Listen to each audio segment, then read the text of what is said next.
அன்பிற்குரியவர்களே, இரண்டாம் வத்திக்கான் சங்கம் தந்த இன்றைய உலகில் திரு அவை ஏடு குறித்து காட்டும் இன்றைய உலகில் திரு அவையின் பணி இன்றும் தொடர்ந்து பார்க்கலாம்.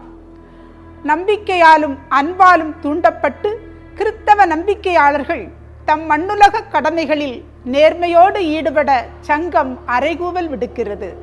வரவிருக்கும் நகர் ஒன்றை தேடுகிறோம் எனும் எண்ணத்தில் தங்கள் உலக கடமைகளை செய்யாமல் இருக்கலாம் என நினைப்பவர்கள் தவறு செய்கிறார்கள் என இன்றைய உலகில் திரு அவை எச்சரிக்கிறது. பலரது வாழ்வில் அவர்களுடைய நம்பிக்கைகளும் அன்றாட வாழ்வுக்கும் இடையில் ஒரு பெரும் இடைவெளி காணப்படுவதை இன்றைய உலகில் திரு அவை ஒரு பெரும் தப்பறை என்றே கருதுகிறது. எனவே தொழில்களும் சமூக செயல்களும் ஒரு புறம், சமய வாழ்வு மற்றொரு புறம் என இவற்றிற்கிடையே எந்த விதத்திலும் தவறான முரண்பாட்டை கற்பித்தல் கூடாது. இவ்வுலக கடமைகளை புறக்கணிக்கும் ஒரு கிறிஸ்தவர் தமக்கு அடுத்திருப்போருக்கு ஆற்ற வேண்டிய கடமைகளை, ஏன் கடவுளுக்கே ஆற்ற வேண்டிய கடமைகளை கூட புறக்கணித்தவர் ஆகிறார். அதனால் அவர் தமது நித்திய மீட்பை கூட ஆபத்துக்கு உள்ளாக்குகிறார் என்பது சங்கத்தின் கடுமையான எச்சரிக்கை. எனவே அவர்கள் கைத்தொழிலாளராக வேலை செய்த கிறிஸ்துவை போல் தங்கள் தொழில் ஈடுபாடுகளை சமய நலன்களின் வழிகாட்டல் மூலம் இறையாட்சிக்கு ஏற்றவையாக நெறிப்படுத்த வேண்டும். இத்துறைகளில் சிறப்பாக பொதுநிலையினர் தங்கள் திறமைகளை வளர்த்து பிறரோடு ஒத்துழைத்து பிரச்சனைகளுக்கேற்ப புது முயற்சிகளை மேற்கொண்டு தாங்கள் பெற்றுள்ள கிறிஸ்தவ ஞானத்தின் ஒளியால் தீர்வு கண்டு தலைமை பொறுப்பேற்று செயல்பட வேண்டும். திரு அவையின் முழு வாழ்விலும் செயல்முறையிலும் பங்கு கொள்ள வேண்டியவர்கள் பொதுநிலையினர்.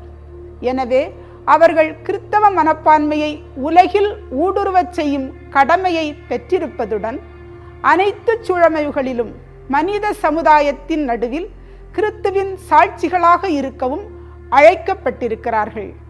கடந்த கால மனித அனுபவங்கள், அறிவியல்களின் வளர்ச்சி, பண்பாட்டு வகைகள் என்பன மனிதரின் இயல்பை ஆழமாக அறிய உதவியுள்ளன.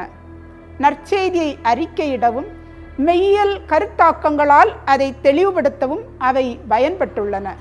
குறிப்பாக இன்றைய காலத்தின் குரல்களை இறைவார்த்தையின் ஒளியில் விமர்சனம் செய்வது இறைமக்கள் அனைவருடைய, சிறப்பாக இறையியலாளருடைய கடமையாகும். இவ்வாறு இறை வெளிப்பாட்டு உண்மையை நாளும் ஆழமாக அறியவும், அதிக நிறைவாக அதை புரிந்து கொள்ளவும், அதிக பொருத்தமான விதத்தில் அதை எடுத்துரைக்கவும் முடியும். மேலும் சமூக அமைப்பு கொண்டுள்ள திரு அவை சமுதாயத்தில் ஏற்படும் சமூக, பொருளாதார, அரசியல், பண்பாட்டு வளர்ச்சிகள் அனைத்தாலும் வளம் பெறுகிறது என்பதையும், எல்லாவித வாழ்க்கை தரத்திலும் சூழ்நிலையிலும் உள்ள மனிதர்களிடமிருந்து பல்வேறு உதவிகளை தான் பெறுவதையும் நன்றியோடு நினைக்கிறது. மேற்கூறிய பல்வகை உறவுகளுக்கும் தொடர்புகளுக்கும் குறிக்கோள் ஒன்றே. அது இயேசு கிறிஸ்துவின் தலைமையில் விண்ணிலுள்ளவை மண்ணிலுள்ளவை அனைத்தையும் ஒன்று சேர்க்க வேண்டும் என்பதே. ஏனெனில் அவரே வரலாறு, பண்பாடு ஆகியவற்றின் ஏக்கங்கள் ஒன்று சேரும் மனிதகுலத்தின் மையம். அவரே இதயங்கள் அனைத்தின் மகிழ்ச்சி, ஏக்கங்களின் நிறைவு. அவருடன் ஒன்றிணைவதே நிறை வாழ்வு. தொடர்ந்து பேசுவோம். நன்றி.